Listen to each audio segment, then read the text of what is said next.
Hi everyone, welcome back to Hasni Rachipudi. నేనండి మీ హాస్ని రాచిపూడిని. ఈ రోజు నేను టిఫిన్ బ్రేక్ఫాస్ట్ గా పొంగనాలు చేస్తున్నా దోశ పిండితోటి. అవి ఎలా చేయాలో చూద్దాం. మీరు ఎలాగా చేస్తారో ఒకసారి చెప్పండి. ఇదిగోండి, నేను పిండిని, ఇది దోశ పిండి ఇంతకు ముందు చూపించిన కదా ఎట్లా ప్రిపేర్ చేసుకోవాలనేది. పిండిని చూడండి, ఇలా బాగా పులిసింది. ఇప్పుడు ఈ పిండిని అంతా గట్టి తీసుకొని బాగా కలుపుకుందాం. చూడండి, నేను వేసినది 1 కేజీ బియ్యం వేసినాను. పిండి చూడండి ఎంత బాగా పులిసింది. ఇలా పులిస్తే దోశలు కానీ పొంగనాలు కానీ బాగా వస్తాయి. బాగా స్పాంజీ మాదిరి వస్తాయి పొంగనాలు అయితే. ఇవ్వండి, పిండిని ఇలా బాగా అంతా పొంగింది కదా, ఇదంతా బాగా కలుపుకొని మనకు ఎంత కావాలనో పిండి అంత తీసి పెట్టుకుందాము. ఇప్పుడు పొంగనాలు చేయడానికి ఎంత కావాలనో అంత. ఇదిగోండి, పిండి మనకు కావాల్సినంత పిండి తీసుకున్నాం కదా.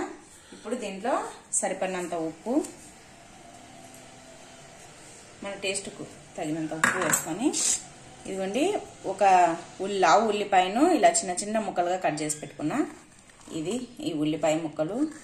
ఇదిగోండి కరివేపాకు తరిగి పెట్టుకున్నా, చిన్న చిన్న ముక్కలు కరివేపాకు. ఇదిగోండి కొత్తిమీర కూడా చిన్న చిన్న పీసెస్గా కట్ చేసి పెట్టుకున్నా. ఇవి తర్వాత ఈ పచ్చిమిరపకాయని నేను తరగలేదు, కొద్దిగా మిక్సీకి వేస్తాను. బరకగా ఒక 6-7 పచ్చిమిరపకాయలు తీసుకున్నా. ఇవి మిక్సీకి పడతాను. ఈ విధంగా బరకగా పచ్చిమిర్చిని మిక్సీ పట్టుకొని దీంట్లోకి వేసుకోవాలి. ఇది కూడా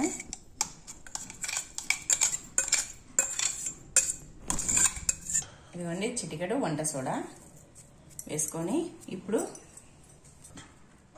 ఇదిగోండి ఉదయం నానబెట్టి పెట్టుకున్న శనగపప్పు, దాన్ని కూడా వేసుకోవాలి. పసుపు మీ ఇష్టం, పసుపు కావాలంటే వేసుకోవచ్చు పసుపును కూడా.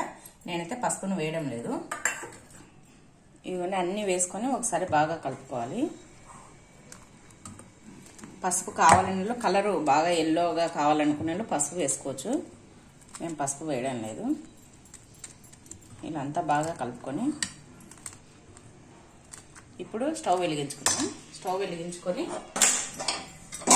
ఇదిగోండి పొంగనాల పిండి పెడుతున్నా. ఇది హీట్ ఎక్కాలి. పెన్నె హీట్ ఎక్కుతుంది. ఇప్పుడు కొద్దిగా ఆయిల్ వేసుకుందాం ఈ రంధ్రాలలో. ఇదిగోండి ఆయిల్ హీట్ ఎక్కిన తర్వాత ఈ పిండిని దీంట్లోకి పోసుకుందాం. ఇదిగోండి అంతా అన్ని దీంట్లో ఈ గింటల్లో అన్నీ వేసుకోవాలి.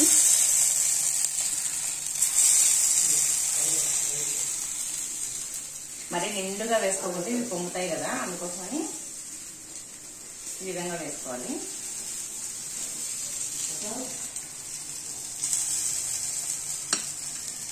ఇవన్నీ అన్ని వేసుకున్న తర్వాత కొద్దిసేపు మూత పెడదాము. ఒక 2 మినిట్స్ పెట్టిన తర్వాత తిప్పేసుకుందాము. ఇదిగోండి మూత తీసి చూద్దాం. ఇదిగో కాగినాయి. ఇప్పుడు దీనిలో తిప్పేసుకుందాం.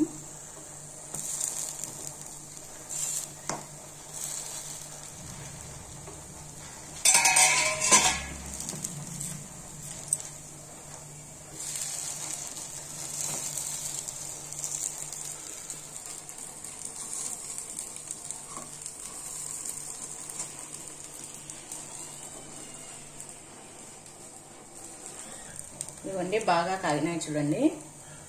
ఇలా ఇంకా ఈ సైడ్ కూడా కాగాలి. కొద్దిసేపు పెట్టేసి తీసేద్దాం. ఇంకా ఇదిగోండి చూడండి, 2 సైడ్ బాగా కాలినాయి. ఇప్పుడు దీన్ని హాట్ బాక్స్లో తీసి పెట్టుకున్నాం.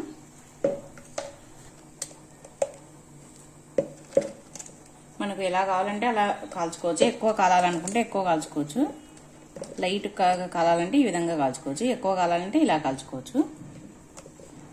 కొంతమంది ఎక్కువ మానేడు ఇష్టపడతారు కదా. మా ఇంట్లో మా పెద్ద అబ్బాయికి కొంచెం మాడితే ఇష్టం. అందుకోసమనే కొన్ని మానేడు కాల్చుతా, కొన్ని ఇలా ఎక్కువ లైట్గా కాల్చుతా. చూడండి మళ్ళీ ఒకసారి వేసుకుందాం. మళ్ళీ ఆయిల్ వేసుకుందాం.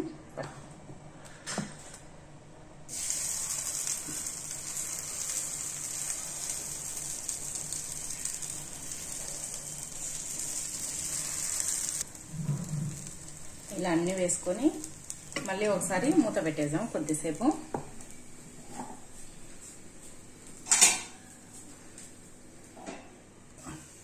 ఇదిగోండి మళ్ళీ కాగినాయి. ఇప్పుడు తీసుకుంటున్నా.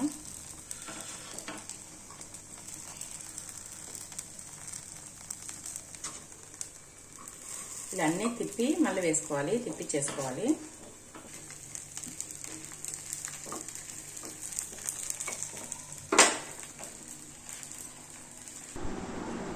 చూద్దాం, ఇది కూడా మళ్ళీ కూడా కాలిపోయినాయి. మళ్ళీ ఇప్పుడు తీసుకొని అన్ని హాట్ బాక్స్లో వేసుకున్నాం.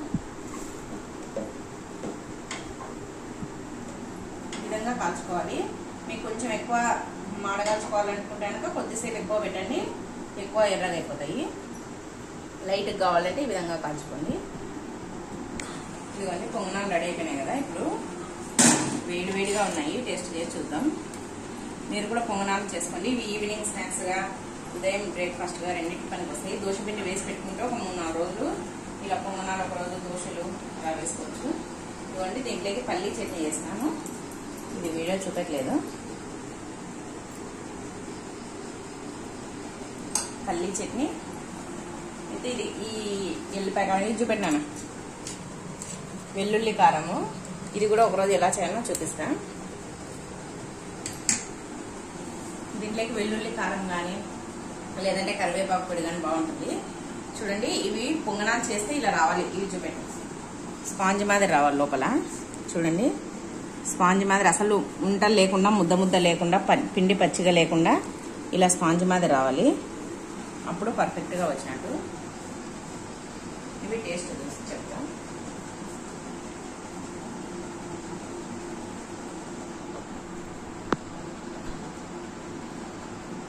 ఇదిగోండి ఈ పల్లీ చట్నీ, ఈ ఎల్లిపాయ పొడి, ఎర్రకారం ఇది నంచుకొని తింటే భలే ఉంటుంది. చాలా టేస్టీగా ఉన్నాయి. మీరు కూడా ఖచ్చితంగా ట్రై చేయండి ఇంట్లో.